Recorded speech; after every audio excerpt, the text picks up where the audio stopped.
Hello दोस्तों, welcome back to our channel. तो जैसा कि हमने पिछले एपिसोड में देखा था, ऐसे तजू के साथ साथ बाकी सभी लोग तो अपने अपने इमोशंस के ऊपर काबू पाते हुए उन लिटिल क्रिएचर्स को हराकर उनके इल्यूजन से बाहर आ चुके थे। लेकिन चाओ फैंग के ऊपर उन लिटिल क्रिएचर्स का इल्यूजन बहुत ही ज्यादा भारी पड़ चुका था। लेकिन ऐसा तजू के ऊपर भरोसे के चलते चाओ फैंग भी किसी तरह से उन लिटिल क्रिएचर्स के इल्यूजन को डिस्ट्रॉय करते हुए बाहर आ चुकी थी, जिसके साथ ही वो सभी लोग वहाँ पे आगे बढ़ते हुए एटीएलएम के अंदर आ चुके थे। और वहाँ पे ऐसा तजू उन लिटिल क्रिएचर्स की बॉडी से रिफाइन की हुई पिल्स को सेल भी करने लगे थे, जिसकी कीमत थी एंशिएंट टैलेंट सेट के बारे में कोई भी खबर है। अब ऐसा तजू की ये बात सुनकर तो एटीएलएम के सभी लोग बहुत ही ज्यादा खुश हो चुके थे और यहीं से नेक्स्ट एपिसोड की शुरुआत होती है। तो इस एपिसोड की शुरुआत में हमें एटीएलएम के इमॉर्टल पैलेस का सीन दिखाया जाता है, जो कि हैमर की तरह बहुत ही ज्यादा शांत और खूबसूरत दिखाई दे रहा था। और उस शांति को बरकरार रखते हुए उस मेंशन के अंदर कुछ लड़कियां वहाँ पे डांस भी कर रही थी। उन तीनों लड़कियों का डांस इतना ज्यादा खूबसूरत था कि वहाँ पे बैठे हुए इमॉर्टल मास्टर तो पूरी तरह से उनके डांस में खो चुका था। और जैसे जैसे वहाँ पे लड़कियों का डांस आगे बढ़ रहा था, वो इमॉर्टल मास्टर पूरी तरह से उनके डांस में खोता चला जा रहा था। वो अचानक से ही अपनी वाइन को पी कर उन तीनों लड़कियों के डांस की तारीफ करते हुए कहता है, बहुत अच्छे, तुम तीनों की जितनी तारीफ की जाए उतनी कम है, क्योंकि ऐसा कमाल का डांस आज तक मैंने कभी नहीं देखा। उस इमॉर्टल मास्टर का नाम टैंग जुनसी था, जो कि उस पूरे इमॉर्टल पैलेस का ओनर भी था और उसी के साथ साथ इमॉर्टल स्पिरिट हॉल पैलेस का भी एक बहुत बड़ा हिस्सा था। वहीं जुनसी उन तीनों लड़कियों के डांस से इतना ज्यादा खुश हो चुका था कि वो वहाँ पे खुश होकर इनाम के तौर पर अपनी इमॉर्टल स्पिरिचुअल एनर्जी उन तीनों लड़कियों के अंदर ट्रांसफर कर देता है। और जैसे ही वो इमॉर्टल स्पिरिचुअल एनर्जी उन तीनों लड़कियों की बॉडी के अंदर जाती है, तो वो तीनों लड़कियां वहाँ पे एक ही झटके के साथ इमॉर्टल रियलम में ब्रेक थ्रू कर चुकी थी, जो देखकर तो उन तीनों लड़कियों की खुशी का वहाँ पे कोई ठिकाना ही नहीं था। लेकिन वो तीनों जुनजी के गुस्से से अच्छी तरह से वाकिफ थी, इसलिए वो तीनों वहाँ पे अपनी खुशी को मनाने की बजाय अपने डांस को ही आगे बढ़ाने लगी थी। इवन अब तो उन तीनों का डांस वहाँ पे और भी ज्यादा खूबसूरत दिखाई दे रहा था। लेकिन तभी अचानक से वहाँ पे एक सोल्जर की एंट्री होती है, जो कि वहाँ पे हड़बड़ाकर उन तीनों लड़कियों को साइड पे करते हुए सीधा वहाँ पे जुनजी के सामने आ गया था और उसके सामने झुककर उसे वहाँ पे ग्रीट करते हुए बताने लगा था, पैलेस ओनर, एक बहुत ही बुरी खबर है। हमने अपने लोग जो नाइन्थ रियलम के अंदर भेजे थे, उनमें से अभी तक कोई भी वापस नहीं आ पाया।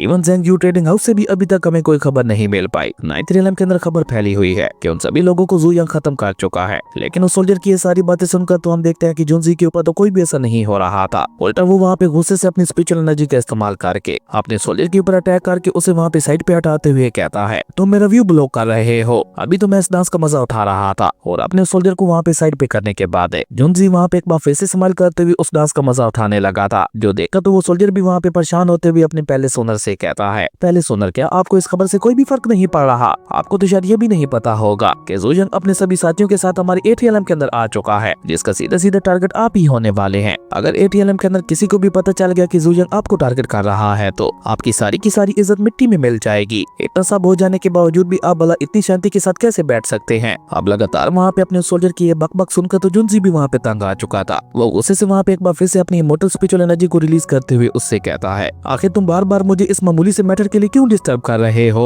और ये कहकर जुनजी गुस्से से वहाँ पे अपनी फ्रूट्स की प्लेट को उसी सोल्जर के मुंह के ऊपर मारते हुए कहता है, वो मामूली सा की रिफाइनिंग स्टेज का कल्टीवेटर भला मेरा क्या ही बिगाड़ लेगा? अब जुनजी को वहाँ पे इस तरह से गुस्से में आते हुए देखकर तो बेचारी वो तीनों लड़कियां भी वहाँ पे बहुत ज्यादा डर चुकी थी और वो तीनों जल्दी से अपने डांस को रोकते हुए चुपचाप वहाँ से जाने लगी थी, जो देखकर जुनजी भी अपने गुस्से को शांत करते हुए अपने माइंड के जहर को पीने लगा था, जिसे पीने के बाद वो वहाँ पे कमीनी स्माइल करते हुए अपने सोल्जर से कहता है, तुम नाइन्थ रियलम की उसकी रिफाइनिंग स्टेज के कल्टीवेटर के ऊपर नजर जमाए रखना। अगर वो वाकई तुम्हें थोड़ा बहुत इंटरेस्टिंग लगे तो फिर मुझे आकर उसके बारे में बताना। ऐसी छोटी मोटी बातों के लिए मुझे बार बार डिस्टर्ब मत किया करो। और हाँ, अगर वो की रिफाइनिंग स्टेज का कल्टीवेटर हमारे एटीएलएम के अंदर कुछ भी गड़बड़ करने की कोशिश करता है, तो तुम लोग भी उसे अपने एटीएलएम की ताकत को दिखा देना। उसे भी तो पता चलना चाहिए कि हमारा एटीएलएम उनके नाइन्थ रियलम से कितना ज्यादा ताकतवर है। खैर, उसके बाद सीन चेंज होता है और हमें एक बार फिर से एटीएलएम की इंटरेस्ट का ही सीन दिखाया जाता है, जहाँ ऐसा तजू की एंशिएंट टैलेंट सेट वाली खबर के बारे में सुनकर एटीएलएम के सभी लोग वहाँ पे बहुत ही ज्यादा एक्साइटेड हो चुके थे। हालांकि वो सभी लोग एंशिएंट टैलेंट सेट का नाम भी पहली बार सुन रहे थे, लेकिन फिर भी वो सभी लोग वहाँ पे गोल्ड पिल को पाने के लिए झूठ बोलते हुए ऐसा तजू से कहने लगे थे, हाँ, हम सभी लोग एंशिएंट टैलेंट सेट के बारे में जानते हैं। और ये कहकर तो अब उन सभी लोगों ने वहाँ पे आपस में लड़ना शुरू कर दिया था कि सबसे पहले वो लोग एंशिएंट टैलेंट सेट के बारे में ऐसा तजू को बताएंगे, जो देखकर अब धीरे धीरे चाओ फैंग को वहाँ पे गुस्सा भी आने लगा था। वो गुस्से से वहाँ पे चिल्लाते हुए उन सभी से कहते हैं कि चुपचाप अपनी अपनी जगह पे खड़े रहो। लेकिन जब वो लोग फिर भी चाओ फैंग की बात को नहीं सुनते, तो चाओ फैंग गुस्से से अपने पाँव को नीचे जमीन पे पटकते हुए कहती है, तुम लोगों ने मेरी बात नहीं सुनी, मैंने क्या कहा? चुपचाप लाइन बनाकर खड़े हो जाओ। हो चाओ फैंग कैसा कहती हम देखते हैं कि वहाँ पे इतनी ज्यादा पावरफुल स्पिरिचुअल एनर्जी रिलीज होती है कि उसने वहाँ पे उन सभी कल्टीवेटर्स को ऊपर हवा में उड़ा दिया था। और जब वो सभी लोग उड़ते हुए नीचे आके गिरते हैं, तो वो सभी लोग अब वहाँ पे एक लाइन बनाकर खड़े हो चुके थे, जो देखकर चाओ फैंग वहाँ पे स्माइल करते हुए उनसे कहती है, हाँ, इसी तरह अब तुम सभी लोग एक एक करके आगे बढ़ो। वहीं चाओ फैंग की ये बात सुनकर हम देखते हैं कि ऐसा तजू भी अपने हेल गोड वाले सिंहासन को बाहर निकालते हुए हुए उसके ऊपर विराजमान हो चुके थे, जो देखकर निंगयू भी उनकी टी को बाहर लाते हुए उन्हें वहाँ पे टी सर्व करने लगी थी, जिसे सताजू भी निंगयू के हाथों से खुशी खुशी लेते हुए पीने लगे थे। और अपनी चाय को पीते हुए वो वहाँ पे कोल्ड टोन में उन सभी लोगों से कहते हैं, अब तुम सभी लोग एक एक करके आगे बढ़ते हुए एंशिएंट टैलेंट सेट के बारे में वो सब कुछ बताते जाओ, जो कुछ भी तुम लोग उसके बारे में जानते हो।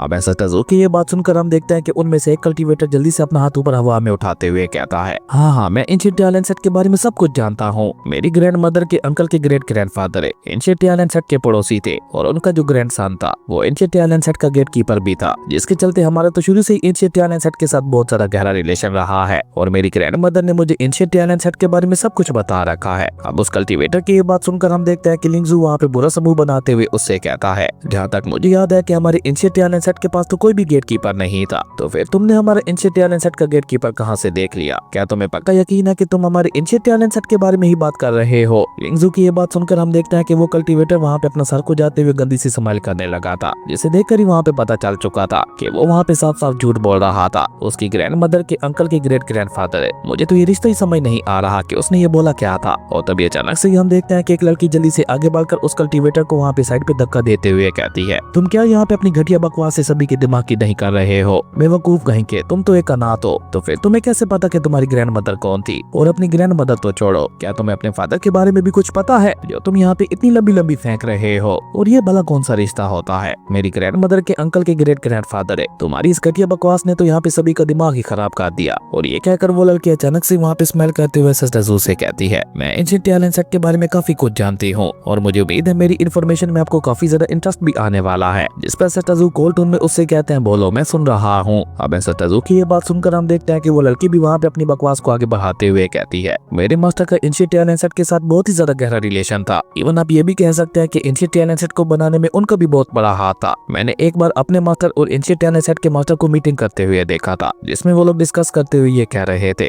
कि वो दुनिया का सबसे बड़ा और पावरफुल सेट बनाना चाहते हैं, जिसमें सिर्फ मामूली इंसानों को ही भर्ती किया जाएगा, जिसके बाद उन्हें ट्रेनिंग देते हुए पावरफुल कल्टीवेटर बनाया जाएगा, और वो सभी इमोर्टल कल्टीवेटर्स फ्यूचर में आगे चलकर महान मास्टर्स बनेंगे, जिनका नाम पूरे यूनिवर्स में गूंजेगा। अब ये कहकर वो लड़की वहाँ पे इस तरह से स्माइल करने लगी थी कि जैसे उसने जो कुछ भी बोला है वो सब सच है। और ऊपर से वो वहाँ पे स्माइल करके अपनी बात को आगे बढ़ाते हुए उन लोगों से कहती है, वैसे तो मुझे भी एंशिएंट टैलेंट सेट को ज्वाइन करने का मौका मिला था, लेकिन मैंने उसे खुद ही छोड़ दिया था, क्योंकि मैं इतनी बड़ी जिम्मेदारी नहीं निभा सकती थी। पर इससे आगे वो लड़की वहाँ पे और कोई भी बकवास कर पाती। उससे पहले ही हम देखते हैं कि चाओ फेंग का सबर का बांध वहाँ पे टूट चुका था, और उसने गुस्से से वहाँ पे आगे बढ़कर उस लड़की के ऊपर अटैक करते हुए उसे भी वहाँ पे उठाकर पीछे फेंक दिया था, क्योंकि उस लड़की की बकवास थी कि वहाँ पे खत्म होने का नाम ही नहीं ले रही थी। अब वहाँ पे दो लोगों की ऐसी हालत देखकर सभी लोग थोड़ा डर भी चुके थे, जबकि चाओ फेंग गुस्से से नाम अपना सारे हिलाते हुए कहती है, अब तक तो सभी लोग बस बकवास ही किए जा रहे हैं, न जाने हमें यहाँ पे एंशिएंट टैलेंट सेट के बारे में कुछ पता चल भी पाएगा या नहीं। जबकि वहीं दूसरी तरफ हम देखते हैं कि लिंगजू वहाँ पे उस गोल्ड पिल को ऊपर हवा में उछालते हुए उन लोगों से कहता है, आगे बढ़ो, अगला नंबर किसका है? अब अगला नंबर एक और लड़की का था, जो कि अपने फेस से ही बहुत ज्यादा चालाक दिखाई दे रही थी। वो वहाँ पे किसी भी हालत में उस गोल्ड लेवल की पिल को हासिल करना चाहती थी, और ऊपर से उसके दिमाग में भी कुछ और ही चल रहा था। वो वहाँ पे एक चार्मिंग स्माइल के साथ है आगे बढ़ते हुए वहाँ पे सताजू से कहती है, वैसे तो मुझे एंशिएंट टैलेंट सेट के बारे में कुछ भी नहीं पता, लेकिन मैं एक ऐसी जगह जरूर जानती हूँ जहाँ पे अगर आप मेरे साथ आते तो वहाँ पे आपको काफी कुछ पता चल सकता है, और उसी के साथ साथ मुझे फॉलो करते हुए आपको वहाँ पे बहुत ज्यादा मजा भी आएगा। और ये कहकर वो लड़की वहाँ पे कमीनी स्माइल करते हुए सताजू को टच करने की कोशिश करती है। उसके इरादे वहाँ पे बिल्कुल भी नेक दिखाई नहीं दे रहे थे, जो देखकर तो निंगयू को वहाँ पे बहुत ही ज्यादा गुस्सा आ चुका था। वो वहाँ पे गुस्से से सबसे पहले अपनी स्पिरिचुअल एनर्जी का इस्तेमाल करके उस लड़की के ऊपर अटैक करते हुए उसे वहाँ पे सताजू से दूर करती है, और सताजू से दूर करने के बाद वो दोबारा उस लड़की के ऊपर एक बहुत ही ज्यादा खतरनाक अटैक चलते हुए कहती है, तुम्हारी हिम्मत भी कैसे हुई सताजू के इतने पास आकर उनसे इस तरह से बात करने की? और ये कहकर निंगयू ने अपने स्पिरिचुअल फ्लावर का इस्तेमाल करते हुए उस लड़की के ऊपर एक बहुत ही ज्यादा पावरफुल अटैक कर दिया था, जो कि जैसे ही जाकर उस लड़की के साथ टकराता है तो वो लड़की भी उड़ते हुए वहाँ से काफी पीछे जा गिरती है। जिसके बाद निंगयू वहाँ पे आगे बढ़कर उन सभी को धमकी देते हुए कहती है, अब अगर यहाँ पे तुम लोगों में से किसी ने भी आगे आकर कोई भी बकवास करने की कोशिश की तो मैं तुम लोगों को पहले ही बता रही हूँ कि मैं तुम सभी को यहाँ पे खत्म कर दूंगी। अब बस वही आगे आए जो कि सचमुच एंशिएंट टैलेंट सेट के बारे में कुछ जानता है। अब निंगयू की ये बात सुनकर हम देखते हैं कि एक और मास्टर जल्दी से आगे बढ़कर उस लड़की को वहाँ पे संभालते हुए निंगयू से कहता है, आखिर तुम्हारे जैसे बाहरी लोगों की हिम्मत भी कैसे हुई हमारे एटीएलएम के अंदर आकर हमारे ही लोगों के ऊपर हमला करने की? तुम लोगों को यह किसी ने भी नहीं दिया कि तुम लोग हमारे एटीएलएम के अंदर आकर हमारे ही लोगों को मारो। अब उस ओल्ड मास्टर की ये बात सुनकर हम देखते हैं कि एक और कल्टीवेटर भी उसकी हाँ में हाँ मिलाते हुए कहता है, ये ओल्ड मैन बिल्कुल ठीक कह रहा है, एक तो तुम लोग बिना परमिशन के हमारे एटीएलएम के अंदर आ गए हो और ऊपर से यहाँ पे आकर हमारे ही ऊपर हमला कर रहे रहे हो, ये कहाँ का इंसाफ है। अब अगर तुम लोगों ने यहाँ पे कुछ भी गड़बड़ करने की कोशिश की तो हम लोग यहाँ पे अपने संत लीडर को बुलाएंगे और हमारे संत लीडर तुम लोगों का क्या हाल करेंगे ये तो तुम लोग सोच भी नहीं सकते। अब उस कल्टीवेटर की ये बात सुनकर हम देखते हैं कि बन्नी क्रो भी वहाँ पे थोड़ा चौंकते हुए उससे कहता है, सेंट लीडर कौन है ये सेंट लीडर है और आखिर उसमें ऐसी क्या खास बात है जो तुम उसका नाम लेते हुए हमें यहाँ पे डरा रहे हो। अब बन्नी क्रो की ये बात सुनकर हम देखते हैं कि वो ओल्ड मैन बहुत ही एटीट्यूड के साथ बन्नी क्रो को जवाब देते हुए बताता है कि वो कोई आम सेंट लीडर नहीं है बल्कि वो ज़ियानबू होली लैंड के सेंट लीडर हैं जो कि न सिर्फ हमारे साथ बहुत ज्यादा अच्छे हैं बल्कि हमारा बहुत ज्यादा ख्याल भी रखते हैं और जब भी हमारे ऊपर कोई मुसीबत आती है तो वही हमें उस मुसीबत से बचाते हैं। एक तरह से वो हमारे अंगरक्षक हैं। अगर वो अभी यहाँ पे होते तो तुम लोग कभी भी हमारे एटीएलएम के लोगों के ऊपर हमला करने की हिम्मत नहीं कर पाते क्योंकि वो तुम्हें कभी ऐसा करने ही नहीं देते। अब उस ओल्ड मैन की ये बात सुनकर हम देखते हैं एक और कल्टीवेटर आगे बढ़कर वहाँ पे एसेटजू और उनके साथियों को बुरा भला बोलते हुए कहता है, अगर तुम लोग वाकई एंशिएंट एलियन सेट के बारे में जानना चाहते हो तो अब तक कितने ही लोग तुम लोगों को उस सब के बारे में बता चुके हैं, लेकिन तुम लोगों को तो यहाँ पे किसी की कोई भी बात पसंद नहीं आ रही। मुझे तो अब ऐसा लगने लगा है कि ये सभी लोग तुम्हें बिल्कुल सही इन्फॉर्मेशन दे रहे हैं, बस तुम जानबूझकर इन्फॉर्मेशन उगलवाने के बाद उल्टा उनके ऊपर ही अटैक करते हुए उन्हें झूठा बना रहे हो। मुझे तो लगता है कि तुम्हारे यहाँ पे इन गोल्ड पिल्स को देने का कोई इरादा ही नहीं है। अब उस कल्टीवेटर की ये बात सुनकर तो हम देखते हैं कि बाकी सभी लोग भी उसके हाँ में हाँ मिलाने लगे थे और अब वो सभी लोग मिलकर एसेटजू और उनके साथियों को बुरा भला कहने लगे थे। और तभी अचानक से उनमें से एक कल्टीवेटर उन सभी को वहाँ पे भड़काते हुए कहता है, दोस्तों इन जैसे मामूली लोगों से निपटने के लिए हमें हमारे सेंट लीडर की क्या जरूरत है, इनके साथ तो हम सभी लोग मिलकर खुद ही निपट सकते हैं। इन लोगों ने हमें बिला पुसला करे हमसे एंशिएंट एलियन सेट के बारे में सारी इन्फॉर्मेशन उगलवा ली और अब जब गोल्ड पिल को देने की बारी आई है तो ये अपने वादे से मुकर रहे हैं। अगर ये लोग चुपचाप इन गोल्ड पिल्स को हमारे हवाले नहीं करते तो जबरदस्ती इनके ऊपर अटैक करते हुए इनसे इन सारी पिल्स को छीन लो। और ये कहकर वो घटिया कल्टीवेटर वहाँ पे सभी लोगों को लीड करते हुए कहता है, मेरे एक कहते ही सभी लोग मिलकर एक साथ इनके ऊपर हमला करना। और ये कहकर अचानक से उस कल्टीवेटर ने वहाँ पे कमीनी स्माइल करते हुए उन सभी लोगों को वहाँ पे मिलकर एसेटजू के ऊपर हमला करने के लिए कह दिया था। जिसके ऐसा कहते ही हम देखते हैं कि एटीएलएम के वो सभी लोग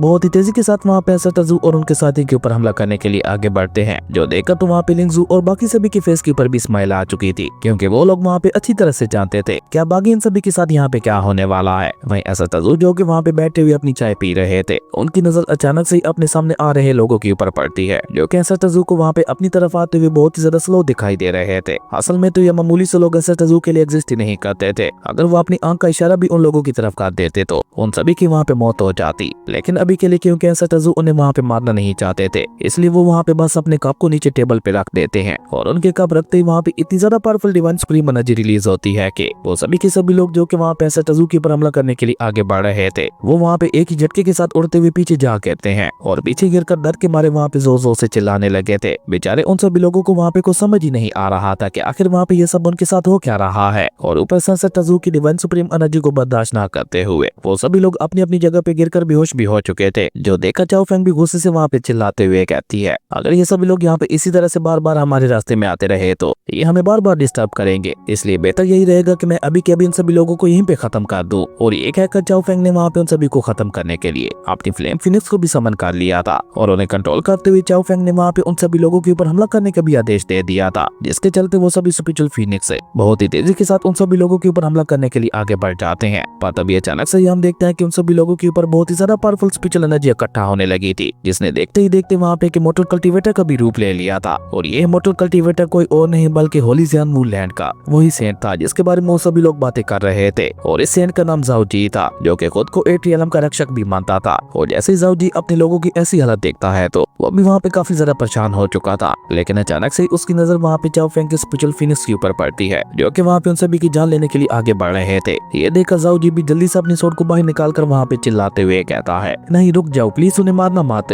और ये कहकर जाओ जी ने वहाँ पे अपनी सोड का इस्तेमाल करते हुए चाओ फेंग की स्पिरिचुअल फिनिक्स के ऊपर हमला कर दिया था। और जैसे ही उन दोनों के अटैक्स आपस में टकराते हैं तो हम देखते हैं कि वहाँ पे एक बहुत बड़ा एनर्जी ब्लास्ट भी हो गया था। जबकि अपने अटैक को इस तरह से बेकार जाते हुए देखकर तो चाओ फेंग को भी वहाँ पे काफी ज्यादा गुस्सा आ चुका था। वो वहाँ पे एक ही झटके के साथ टेलीपोर्ट होकर उसके पीछे आते हुए गुस्से से कहती है, कौन हो तुम और तुम्हारी हिम्मत भी कैसे हुई मेरे अटैक के बीच में आकर उसे रोकने की। और ये कहकर चाओ फेंग ने पीछे से जाओ जी को एक बहुत ज्यादा पावरफुल किक मार दी थी, जिसके प्रेशर की वजह से जाओ जी भी खिसकता हुआ काफी पीछे चला गया था। जो देखकर जाओ जी ने भी गुस्से से अपनी डार्क सोड एनर्जी का इस्तेमाल करते हुए चाओ फेंग के ऊपर भी बहुत ज्यादा पावरफुल हमला कर दिया था। जो कि जैसे जाकर चाओ फेंग के साथ टकराता है तो हम देखते हैं कि वहाँ पे एक बार फिर से बहुत बड़ा एनर्जी ब्लास्ट हो गया था। लेकिन जब उस ब्लास्ट सबसे पहले उसे मौत खत्म होती है तो जाओ फेंग अपनी जगह पे बिल्कुल सही सलामत खड़ी थी। उसे जाओ जी के सो कॉल पावरफुल अटैक से कोई भी फर्क नहीं पड़ा था। जबकि जाओ जी को वहाँ पे इस तरह से जाओ फेंग को टक्कर देते हुए देखकर तो लिंगजू के साथ साथ बाकी सभी लोग भी वहाँ पे बहुत ज्यादा हैरान हो चुके थे। और एंसेस्टर जो कि वहाँ पे ये सब बहुत ही गौर से देख रहे थे, उन्हें अचानक से वहाँ पे जाओ जी की एनर्जी में एक और एनर्जी महसूस होती है, जिसे जैसे ही एंसेस्टर अपनी डिवाइन सुप्रीम एनर्जी का इस्तेमाल करते हुए एक्सट्रैक्ट करते हैं तो वो गोल्डन एनर्जी खुद ब खुद ही उड़ते हुए वहाँ पे एंसेस्टर के हाथों में आ गई थी। जिसे देखकर एंसेस्टर वहाँ पे कोल्ड टून में कहते हैं कि ये एनर्जी तो काफी ज्यादा जानी पहचानी लग रही है। वहीं लिंगजू भी उस डिवाइन एनर्जी को देखकर हैरान होते हुए कहता है जानी पहचानी तो लगेगी ही, क्योंकि ये हमारी एंशिएंट एलियन सेट की एनर्जी जो है। और ये कहकर लिंगजू अचानक से वहाँ पे स्माइल करते हुए कहता है मुझे लगता है अब आगे चीजें काफी ज्यादा इंटरेस्टिंग होने वाली हैं। और तभी हम देखते हैं कि जाओ जी भी नीचे आकर एंसेस्टर को वहाँ पे अपना इंट्रोडक्शन देते हुए कहता है मैं जियानवू होली लैंड का जाओ जी हूँ, प्लीज मेरे और मेरे लोगों की परहम दिखाते हुए हमें माफ कर दीजिए। और ये कहते हुए जाओ जी ने वहाँ पे एंसेस्टर के सामने अपना सर भी झुका लिया था, जो देखकर निंगयू वहाँ पे आगे बढ़कर उससे सवाल करते हुए पूछती है तो क्या तुम ही हो जियानवू होली लैंड के वो सेंट जिसके बारे में सभी लोग इतनी ज्यादा तारीफें कर रहे थे। और ये कहकर निंगयू वहाँ पे स्माइल करते हुए जाओ जी से कहती है तुम तो बिल्कुल सही समय पे यहाँ पे आए हो, क्योंकि अभी तुम्हारे लोगों को तुम्हारी मदद की जरूरत थी और मैंने सुना है कि तुम अपने लोगों को बचाने के लिए कुछ भी कर सकते हो। तो क्या अभी भी तुम यहाँ पे अपने लोगों को इंसाफ दिलाने के लिए आए थे?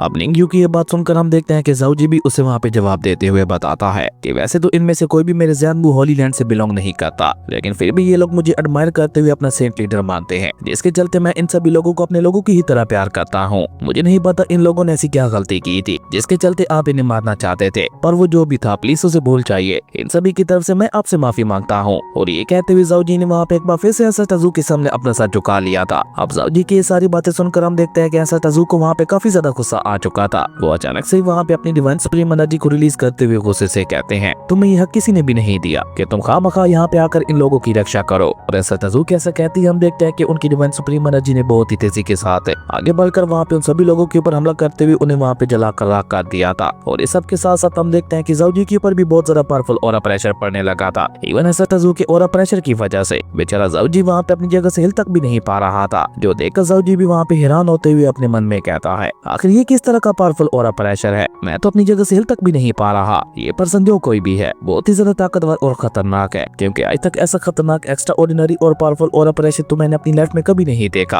आखिर कौन है ये कल्टीवेटर है जिसके पावर लेवल को भी मैं चेक नहीं कर पा रहा। पर अभी जाओ जी वहाँ पे खड़ा होकर ये सब सोच ही रहा था कि तब तक हम देखते हैं कि लिंगजू भी अपनी डिवाइन स्वॉर्ड को बाहर निकालते हुए जाओ जी के ऊपर एक बहुत ही ज्यादा खतरनाक अटैक चल चुका था, जिससे बचने के लिए जाओ जी भी जंप करता हुआ वहाँ से पीछे हट गया था। वहीं लिंगजू को अचानक से इस तरह से अपने ऊपर हमला करते हुए देखकर जाओ जी भी थोड़ा हैरान दिखाई दे रहा था, जो देखकर लिंगजू वहाँ पे स्माइल करते हुए उससे कहता है कि तुम्हें यहाँ पे इतना ज्यादा सरप्राइज होने की कोई भी जरूरत नहीं है, क्योंकि अगर तुम यहाँ पे खुद को इनोसेंट प्रूव करना चाहते हो तो उसके लिए तुम्हें सबसे पहले यहाँ पे मेरे साथ फाइट करनी होगी। और ये कहकर लिंगजू ने वहाँ पे एक बार फिर से आगे बढ़कर अपनी डिवाइन स्वॉर्ड का इस्तेमाल करते हुए जाओ जी के ऊपर हमला करना शुरू कर दिया था, जिसका मुकाबला करने के लिए जाओ जी ने भी वहाँ पे अपनी डार्क स्वॉर्ड को बाहर निकाल लिया था और अपनी स्वॉर्ड का इस्तेमाल करते हुए वहाँ पे लिंगजू को बराबरी की टक्कर भी देने लगा था, जो देखकर तो लिंगजू वहाँ पे और भी ज्यादा एक्साइटेड हो चुका था, क्योंकि उसे काफी दिनों के बाद ऐसा कोई ओपोनेंट मिल रहा था जो कि उसे वहाँ पे बराबरी की टक्कर दे रहा था। इसलिए हम देखते हैं कि लिंगजू ने अचानक से अपनी ताकत को बढ़ाते हुए और भी तेजी के साथ वहाँ पे जाओ जी के ऊपर हमला करना शुरू कर दिया था, जिससे बच पाना अब धीरे धीरे वहाँ पे जाओ जी के लिए भी मुश्किल होता चला जा रहा था। इसलिए हम देखते हैं कि अचानक से जाओ जी ने वहाँ पे अपनी स्वॉर्ड को लिंगजू की तरफ ही थ्रो कर दिया था, जिससे भले लिंगजू ने वहाँ पे डॉज कर दिया था, पर तब तक हम देखते हैं कि जाओ जी की वो ब्लैक स्वॉर्ड पूरी तरह से लिंगजू के पीछे पड़ चुकी थी। वो बार बार लगातार वहाँ पे लिंगजू के ऊपर हमला किए ही जा रही थी, लेकिन लिंगजू भी कम ताकतवर नहीं था। वो अपनी जगह पे खड़ा होकर अपने सिर्फ एक ही हाथ के साथ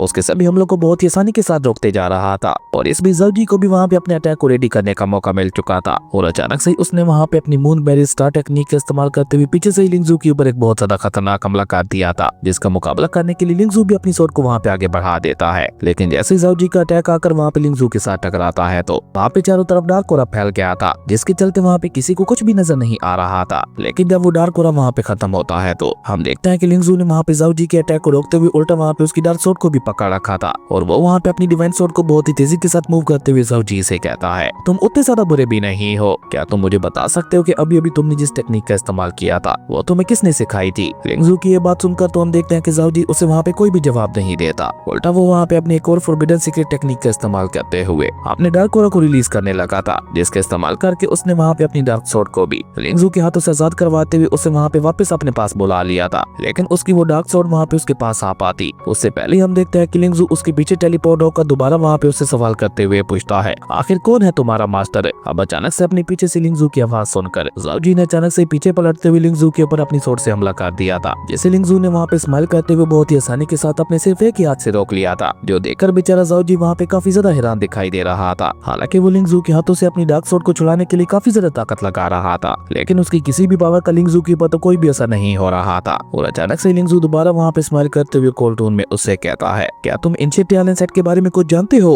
अब एंशिएंट टैलेंट सेट का नाम सुनकर तो हम देखते हैं कि जाओ जी को अचानक से वहाँ पे एक बहुत बड़ा झटका लगता है, जिसे वहाँ पे एसेटजू ने भी देख लिया था, जो देखकर निंग्यू भी वहाँ पे स्माइल करते हुए एसेटजू से कहती है, एसेटर आपका कहना बिल्कुल ठीक था, ये पर्सन जरूर एंशिएंट टैलेंट सेट के बारे में कुछ तो जानता है। वहीं लिंगजू भी वहाँ पे स्माइल करते हुए जाओ जी से कहता है, तुम्हारे रिएक्शन को देखते हुए तो मुझे साफ साफ पता चल रहा है कि तुम वाकई एंशिएंट टैलेंट सेट के बारे में कुछ न कुछ जानते हो। जिस पे जाओ जी पलट कर एसेटजू की तरफ देखकर वहाँ पे उनसे सवाल करते हुए पूछता है, आखिर तुम लोगों का एंशिएंट टैलेंट सेट के साथ क्या रिलेशन है? जिस पे लिंगयू उसे वहाँ पे जवाब देते हुए कहती है, हमारा टैलेंट सेट से रिलेशन नहीं है, बल्कि हम ही टैलेंट सेट हैं। वहीं बर्निंग क्रो भी अचानक से आगे बढ़कर जाओ जी के पास जाते हुए उससे कहता है, तुम्हारे सामने जो ये हल गोड वाले सिंहासन के ऊपर बैठे हुए हैं, यही है टैलेंट सेट के ओनर, जिनका नाम है एसेटजू यंग। अब खड़े खड़े मेरा मुंह क्या देख रहे हो? जल्दी से अपने घुटनों पे आते हुए उन्हें रिस्पेक्ट पेश करो। जबकि वहीं दूसरी तरफ हम देखते हैं कि एसेटजू भी कोल्ड लुक के साथ उसे देखते हुए बस अपनी चाय को पिए जा रहे थे। जबकि बेचारा जाओ जी तो वहाँ पे टैलेंट सेट का नाम सुनकर ही किसी गहरी सोच में खो चुका था। और तभी अचानक से जाओ जी अपनी सोच से बाहर आकर